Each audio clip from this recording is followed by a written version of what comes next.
শুভ দুপুর বন্ধুরা। আজ তোমাদের সাথে শেয়ার করছি লাঞ্চ থালি। এখানে আছে প্লেন সাদা ভাত, এখানে আছে পালং শাকের তরকারি, আলু বেগুন কুমড়ো কাঁচা লঙ্কা ধনেপাতা দিয়ে, এখানে আছে ইলিশ মাছের তেল ঝাল সর্ষে বাটা আর পোস্ত দিয়ে, কাঁচা লঙ্কা দুকোয়া রসুন দিয়ে, আর এখানে চিংড়ি মাছ হলুদ নুন মেখে রেখেছি, খাওয়ার সময় ভেজে নেব। আর এখানে একটা লেবুর আচার করেছি, কমপ্লিট হয়নি, তাও তোমাদের সাথে শেয়ার করলাম। এই হয়েছে আজকের দুপুরের লাঞ্চ থালি।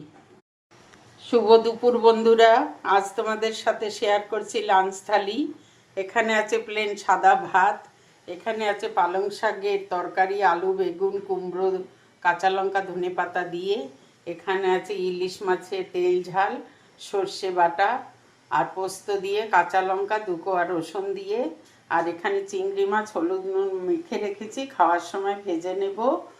আর এখানে একটা লেবুর আচার করেছি, কমপ্লিট হয়নি, তাও তোমাদের সাথে শেয়ার করলাম। এই হয়েছে আজকের দুপুরের লাঞ্চ থালি।